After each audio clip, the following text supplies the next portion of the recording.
श्री हनुमान ज्योतिष केंद्र सीतामढ़ी में आप सभी का स्वागत है।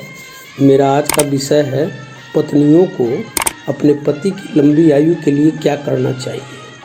कहते हैं कि जो स्त्रियां अपने परिवार के मुश्किल समय में बहुत ही मजबूती के साथ अपने परिवार के साथ खड़ी हों तो उन्हें आदर्श पत्नियों की श्रेणी में ही रखा जाएगा। पत्नियां जीती ही हैं अपने परिवार के लिए, खासकर अपने पति जिसके बिना वे अपूर्ण हैं। रामायण में पति पत्नी के संबंध का डोर, उनका अटूट प्रेम या यूँ कहें कि आध्यात्मिक रिश्ते को गहरा और मजबूत बनाते हुए पति पत्नी के दाम्पत्य जीवन के 7 स्तंभ स्वीकार किए गए हैं।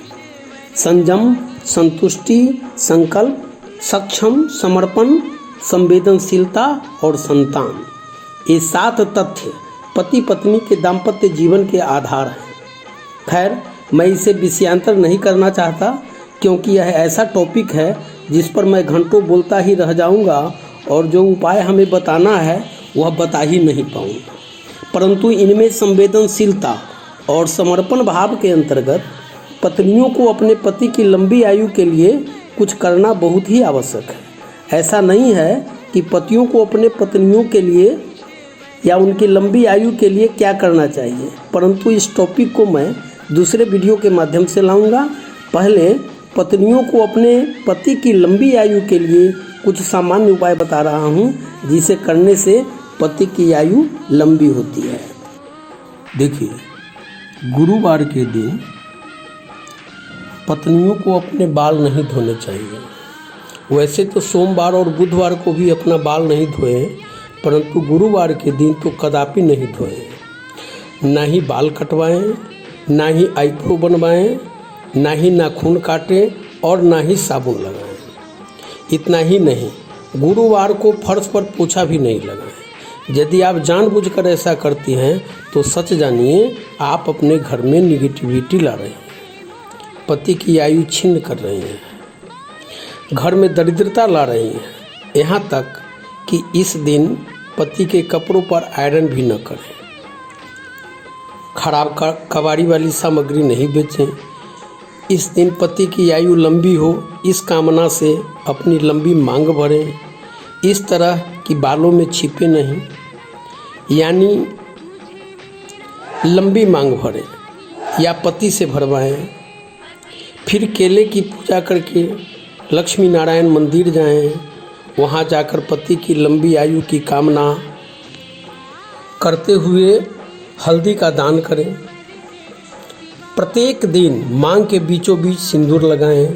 सिंदूर लंबी लगाएं, बालों के अधिक ऊपर तक नहीं लगाएं, यानी सिंदूर बाल में छिपे नहीं होने चाहिए।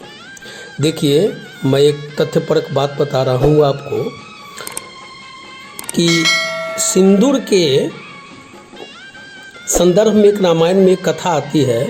जैसे भगवान राम को पता था कि रावण के हृदय में सीता का वास है, मैं इसका सिर बार बार काटूंगा ताकि व्यथित होकर इसके हृदय से सीता निकल जाए और तब मैं इसे मार डालूंगा, और उन्होंने ऐसा किया भी।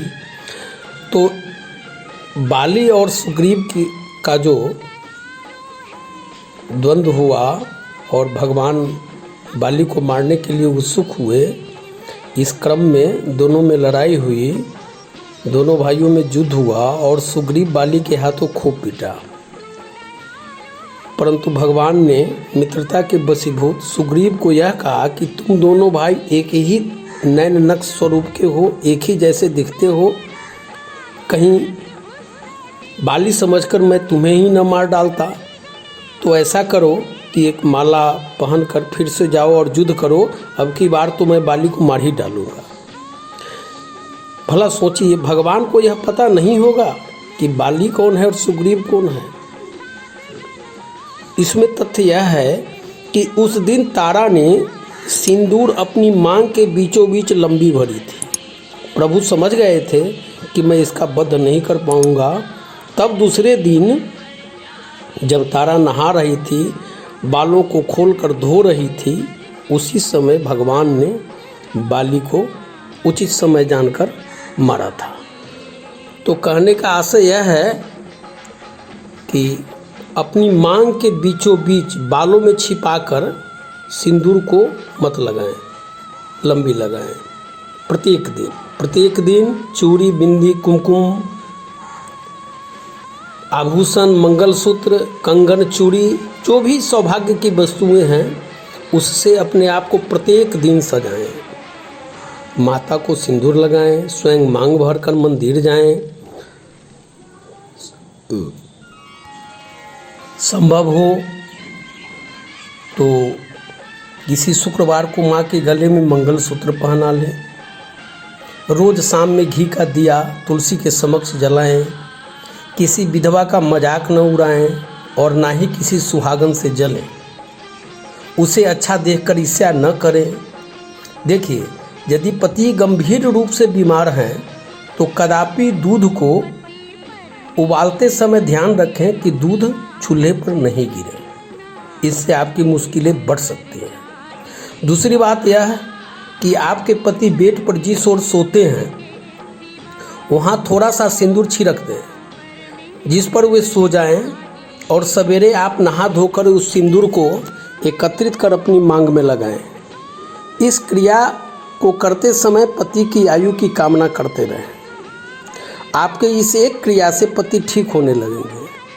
दूसरा कार्य यह भी करें कि जब भी आपको समय मिले तब आप पति के सिर पर हाथ रखकर महामृत्युंजय मंत्र यदि याद है तो फिर ठीक है, और नहीं तो उसका लघोक्त मंत्र ओम जुंग सह बोलकर 11 बार या 21 बार भगवान शिव का ध्यान करते हुए उच्चारण करें। जब भी आपको समय मिले ऐसा रोज करें। पति की आयु बढ़ाने के लिए कुछ और अनुभूत उपाय आपको करने चाहिए। जैसे शुक्रवार को सफ़ेद कागज पर मोर के पंख से सिंदूर के घोल में थोड़ा सा सेंट डालकर कागज के ऊपर श्री लिखें। बीच में पति का नाम और नीचे अपना नाम लिख लें। फिर राधा कृष्ण का एक फ़ोटो ले आएं और उस फोटो के पीछे रखकर फ्रेमिंग कराकर अपने बेडरूम के उत्तर पूर्व कोने पर लगा दें। जल में गुड़ डालकर पति के स्वास्थ्य की कामना करते हुए सूर्य देव को सूर्योदय के समय जल अर्पित करें। पंचमुखी हनुमान का प्रतिदिन 4 बार जाप करें। पल्लू में किसी शनिवार को 7 लौंग बांध लीजिए और उस साड़ी को ही पहने। अगले शनिवार को उसे खोलकर उसे महीन कर ले, बारीक कर ले और आटे में मिलाकर उसी का रोटी पति को खिलाएं। आपके पति यदि जूते या चप्पल जो भी पहनते हो उसका मिट्टी लेकर पेपर में रख लें और लाल धागे से बांधकर किसी सुनसान जगह पर गाड़ आएं। संभव हो तो किसी सोमवार को 8 मुखी और 14 मुखी रुद्राक्ष इसको चांदी में जरवाकर ओम हूं नमः का 108 बार उच्चारण कर उसे धूप दिया दिखाकर पति के गले में पहना दें। दक्षिणावर्ती शंख हो या गोमुखी शंख जो भी उपलब्ध हो, या नहीं हो तो मंगवा लें। उसमें थोड़ा सा जल भरकर भगवान शिव के फोटो के सामने उनके चरणों में रख दें और वही जल थोड़ा थोड़ा पानी में मिलाकर पति को पिलाएं। खासकर गुरुवार के दिन सवेरे एक स्टील के लोटे में पानी भर लें और उसमें 3-4 पत्ती केसर डाल दें और लाल कपड़े से बांधते हुए उस पर हाथ रखकर भगवान कृष्ण का ध्यान करते हुए ओम नमो भगवते वासुदेवाय नमः का 21 बार जाप करें। फिर उसे अपने इष्ट देव जिनको आप मानती हों उनके सामने रख दीजिए और शाम में लाल कपड़े को खोलकर अपने इष्ट देव को थोड़ा सा जल समर्पित कीजिए।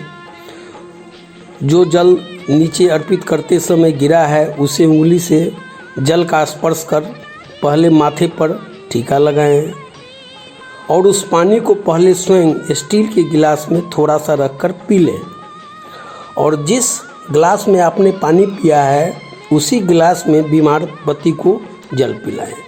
ऐसा मात्र गुरुवार को करें और अन्य दिनों में जो मैंने पहले बताया है दक्षिणावर्ती शंख या गोमुखी शंख में रखा पानी वही पिलाएं।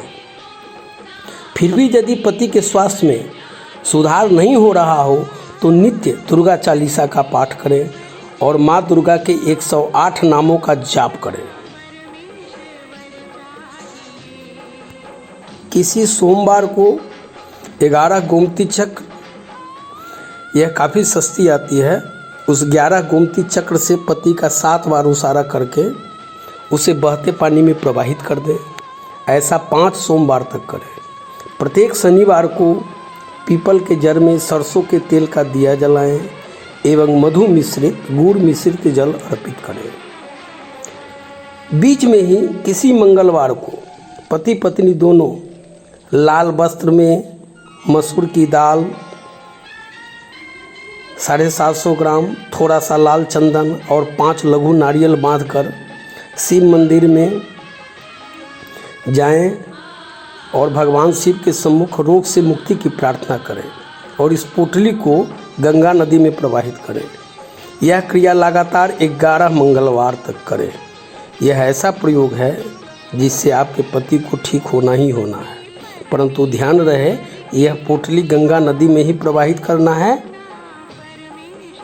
अन्य नदियों में नहीं। अब मैं 2 गंभीर टोटके आपको बता रहा हूँ। होलिका दहन के दिन 7 गोमती चक्र, 7 लघु नारियल, 7 मोती शंख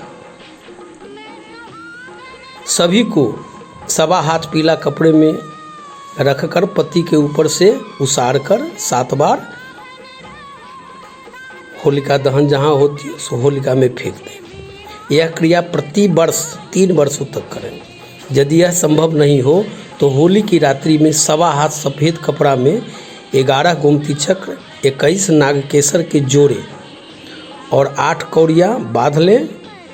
कपड़े के ऊपर हरसिंगार और चंदन का इत्र लगाकर बीमार पति का 7 बार उसारा करके शिव मंदिर में अर्पित कर रहे हैं। पति स्वस्थ होने लगेंगे। अगर थोड़ा सा भी सुधार दिखे तो आने वाले अगले सोमवार से लगातार 7 सोमवार तक का क्रिया करती रहें।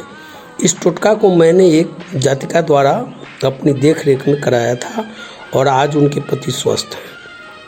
एक चीज़ और याद आ रही है, इस क्रिया के साथ ही आने वाले अमावस्या के दिन अंधेरा होने पर बबूल के वृक्ष पर जातिका से भोजन भी रखवाता था और अमावस्या के दिन सवेरे काले तिल से परिवार के सभी सदस्यों के ऊपर से 7 बार उसारा करके उत्तर दिशा में फेंकवा दिया करता था। इन सभी क्रियाओं को समझने या जानने में कहीं दिक्कत आ रही हो तो मेरे व्हाट्सएप नंबर 99 34 44 43 41 पर मैसेज कर पूछ लें। और अब आपके पति पूर्णतया ठीक हुए हैं या नहीं, यदि वह आजमाना हो तो एक प्रयोग बाद में कभी भी आप कर सकते हैं। इसमें आपको संतोष हो जाएगा और एक संयोग मिला तो अवश्य कर लीजिएगा। स्वयं से 11 बेसन का लड्डू, 2 आटे का पेड़ा, 3 केला, थोड़ी सी चने की दाल यदि ऐसी गाय को खिलाएं जो अपने बछड़े को दूध पिला रही हो, यदि वह खा ले तो समझ लीजिए कि जो भी कुछ क्रिया मैंने अपने पति की लंबी आयु के लिए किया है वह सफल हुई है और अन्य क्रिया या टोटका करने की ज़रूरत नहीं है।